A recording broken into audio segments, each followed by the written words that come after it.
Bonjour Amandine. Bonjour. On reprend l'interview parce qu'il y a eu un énorme bug. Oui, donc Paris Animozoopolis est là, juste tout près du musée d'histoire naturelle de Paris. Il y a un parc magnifique à l'intérieur de le jardin des plantes, avec des plantes exotiques. En fait, c'est le lieu de l'exotisme ici. Oui, ça a été créé donc au XVIIIe siècle et c'est aussi hérité du colonialisme. Et cette soif d'exotisme, cette soif de voir des animaux inconnus qu'il y a dans d'autres continents, voilà, aujourd'hui, elle existe encore, elle est entretenue par l'industrie de la captivité. Et nous voulons vraiment mettre un terme à cette idée-là. Les animaux exotiques, leur place est dans leur milieu. Nous pouvons les voir à travers des documentaires, nous pouvons apprendre à les connaître, mais ne pas les posséder, ne pas les dominer comme ça. Et donc nous demandons la fermeture de la ménagerie du zoo du Jardin des Plantes parce qu'on est dans des conditions qui sont particulièrement scandaleuses, des cages exiguës, des dizaines de cages qui sont classées au patrimoine, hein, donc elles ne peuvent pas être touchées et donc c'est particulièrement révoltant. Et puis bien sûr nous adressons aujourd'hui aux ministres qui sont responsables de cette ménagerie, hein, puisque c'est un zoo public, il faut le dire.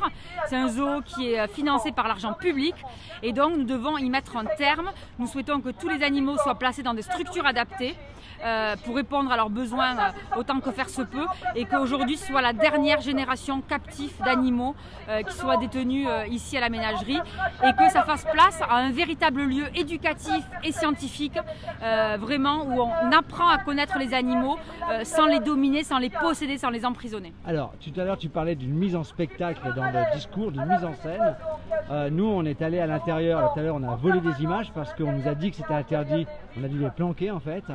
Et tous les gens qui sont là, soit qu'ils prennent des photos, soit qu'ils viennent voir, sont impressionnés, trouvent que c'est ignoble, mais pourtant sont bien contents de les voir là parce qu'ils ne seront plus présents dans leur environnement.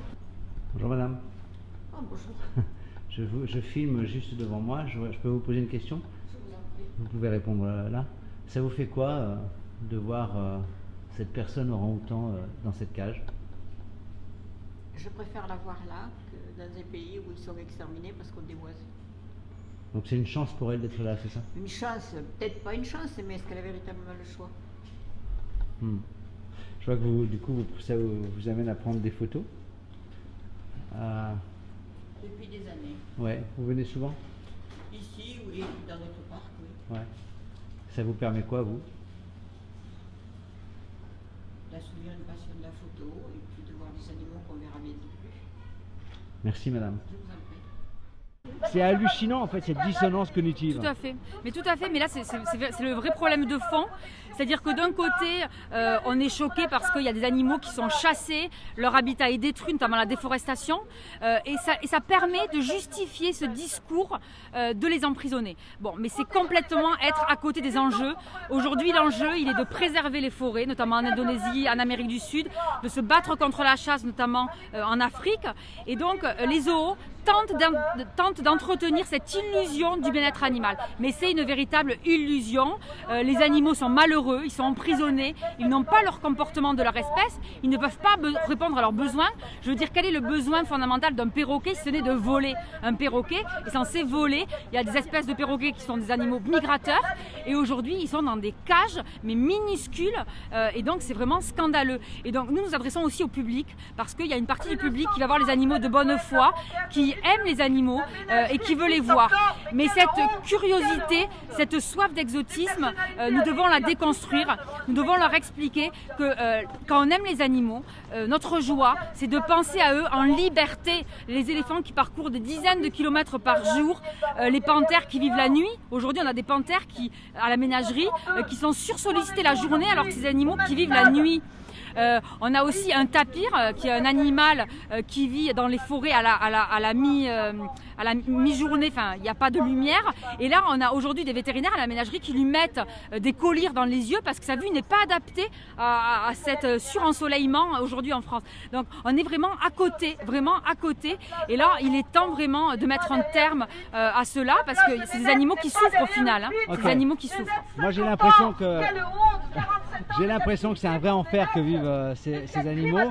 Pour autant, visiblement, l'administration qui gère ce genre de lieu fait un appel à adopter un orang-outan, à financer un orang-outan.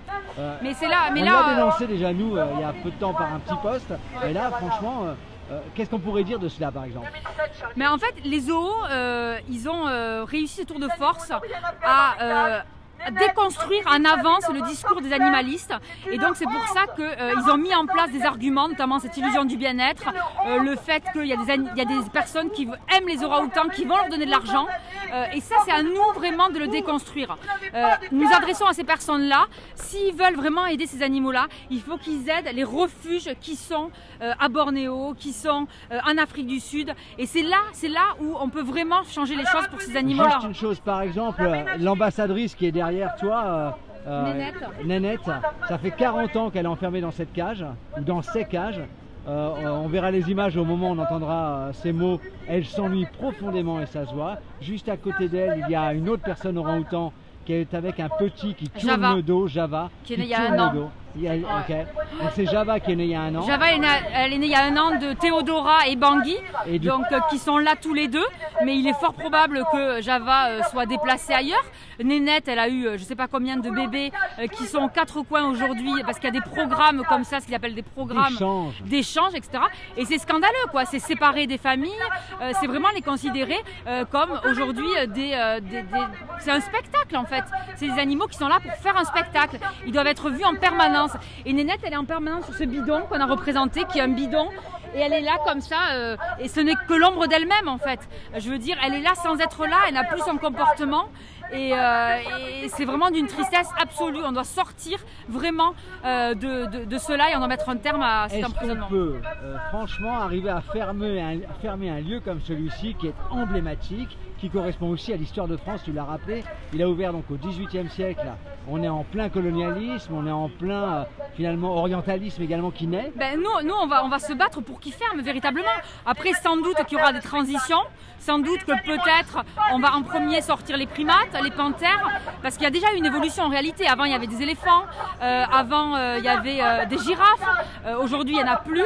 J'ai connu des gorilles. Voilà, il y a eu des gorilles, exactement. Donc ils essayent comme ça d'adapter leur discours et d'avoir des espèces plus petites. Mais le scandale n'est pas en fonction de la taille de l'espèce. Les oiseaux sont des petits animaux, ils sont quand même en souffrance parce qu'ils ne peuvent pas être dans des arbres, parce qu'ils ne peuvent pas avoir des relations sociales complexes. Les oiseaux sont particulièrement intelligents, on a tendance à l'oublier. Et donc il y aura comme ça une transition. Les animaux domestiques aussi n'ont pas leur place dans ces endroits-là, même si ils n'ont pas autant de besoins importants que les animaux sauvages, mais il faut qu'ils puissent se cacher des humains et qu'ils soient dans des refuges. J'aimerais encore que tu fasses, toi, une information. Il y a des gens, comme tu l'as dit, qui viennent de bonne foi ici et qui pensent que ce sont des animaux. C'est-à-dire qu'il faut les protéger. D'accord ? Mais c'est tout simplement parce qu'ils oublient une notion essentielle qui entre au Larousse 2020 cette année, c'est le rapport à la sentience. Exactement. En quoi donc on n'a pas à protéger ces animaux, mais plutôt à protéger leur milieu pour que vivent leur vie telle qu'ils le souhaitent. C'est ça. Mais parce qu'en fait, explique-nous la sentience.